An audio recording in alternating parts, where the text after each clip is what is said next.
Bienvenidos a Conoce a tu candidato. En este espacio vamos a conocer a los candidatos al Congreso de la República 2020, las elecciones a las que vamos a tener que asistir el próximo 26 de enero. Yo me encuentro en esta oportunidad con Jorge Villacorta. Él postula con el número 3 del partido Contigo. Jorge, ¿cómo está? Muy buenas. Paco, ¿cómo buenos estás? días, bienvenido. Quiero empezar preguntándole cuáles son las prioridades de Contigo para este breve periodo legislativo. Van a ser prácticamente 18 meses en los que van a tener que trabajar este nuevo Congreso. Claro. Mira, las prioridades es que en el país exista control político, exista balance en la ejecución presupuestal y en el poder.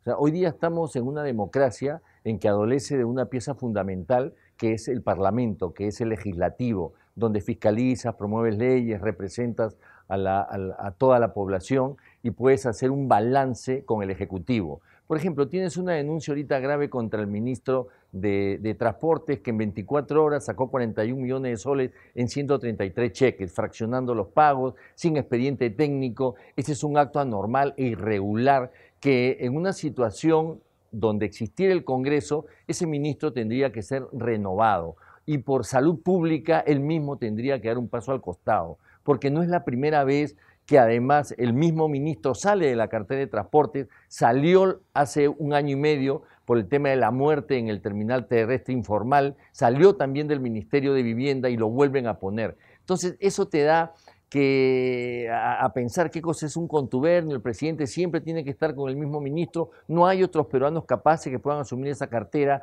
¿Qué pasa con el sector transporte donde el presupuesto no se ejecuta? Entonces ese balance necesario tiene que darlo desde el Congreso. Y por ejemplo yo tengo algo que es muy claro y que nos afecta a todos los peruanos diariamente, las tarjetas de crédito.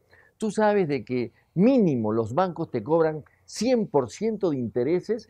Ahora, lo que yo le pregunto, ¿es este tema un tema prioritario dentro de los 18 meses que se avecinan?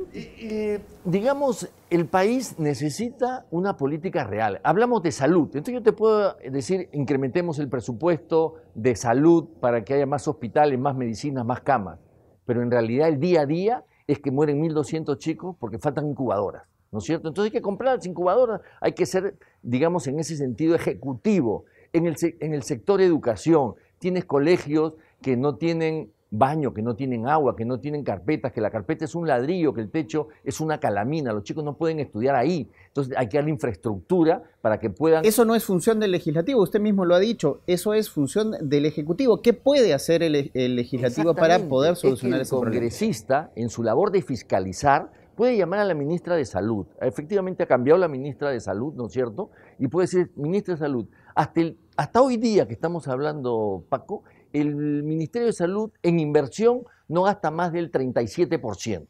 Entonces tú le puedes decir, señora ministra, si usted no ha gastado su presupuesto y está faltando medicinas y está faltando implementos para que no mueran más bebés en las maternidades, ¿qué está pasando para ayudarla? ¿No es cierto? ¿Cómo podemos hacer para que su gestión sea exitosa? Porque la gestión de usted es el bienestar de los peruanos. Ayudar en ese rol de fiscalización. Tú también me puedes decir, un rol que yo propongo, como en el caso de ir al Congreso, es decir, el Perú está lleno de invasiones de hace 15, 20, 30 años, que ya tienen agua, tienen pistas, a veces no tienen muro de contención ni veredas, pero no tienen títulos.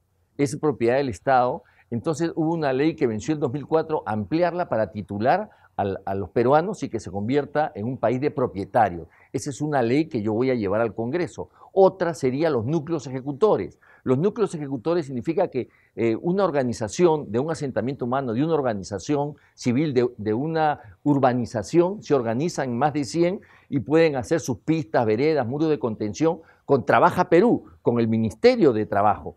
Entonces coordinamos con el Ministerio de Trabajo y le decimos, ¿tienes presupuesto para eso? Me puede decir, no tengo presupuesto. Perfecto. ¿Qué otro sector no ha ejecutado su presupuesto? Por ejemplo, vivienda tiene su presupuesto que no ha avanzado ni el 40%. Una transferencia presupuestal para generar trabajo en un momento, Paco, en que no hay una reactivación económica, sobre todo en la base social. En materia de reforma política, un congreso bastante breve, por cierto, porque solo va a tener 18 meses para trabajar 3 legislaturas.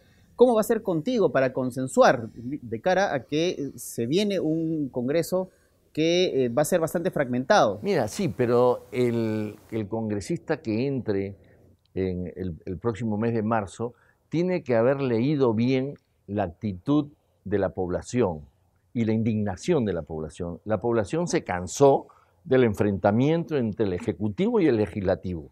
Al Ejecutivo le dice, ya, muy bien, lucha contra la corrupción es el fiscal y es el juez, ¿no es cierto? Pero tú como Ejecutivo, ¿qué obra estás haciendo? ¿Cómo reactivamos el país para que haya más inversión, tanto en el mercado de la pequeña o microempresa? Discúlpeme un segundito. Y la siguiente pregunta es crucial. ¿Cuál va a ser el papel de Contigo en el próximo Congreso? ¿Va a ser oposición? No, nosotros lo que vamos a hacer es una bancada responsable que mire por la construcción del país. Ahorita el país, Paco, y creo que le consta a todos los que nos están escuchando, está parado.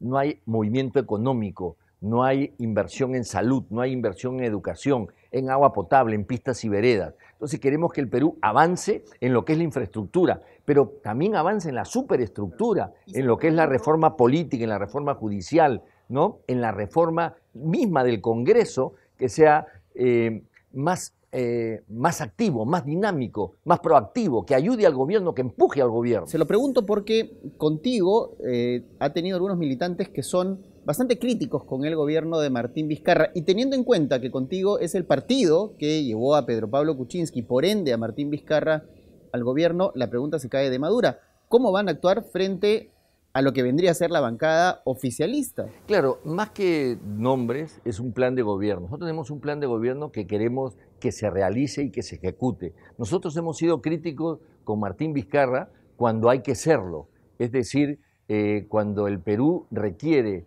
reactivación económica y no lo está haciendo el Ejecutivo, tienes que decirlo.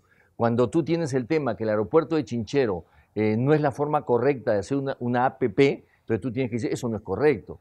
Cuando tú tienes un tema que sale a la luz pública como un ministro que festina trámites, tienes que decir, no hagas eso, ¿no? Eso no significa ser oposición destructiva, sino constructiva, porque el erario nacional sale en tus impuestos, los impuestos que nos están escuchando y de todos nosotros. O sea, no es propiedad del presidente de la República. Entonces, el partido Contigo tiene ideas que son progresistas y que son reformistas, inclusive en la Constitución. Nosotros planteamos, por ejemplo, que la ONP se convierta en una AFP para que sea competencia de las AFP vigentes y lo obligue a ser más competitiva y le dé más rentabilidad al usuario, al trabajador. Muchas gracias, señor Villacorta. Ha sido Jorge Villacorta, él postula con el número 3 con el partido Contigo para las elecciones del próximo 26 de enero.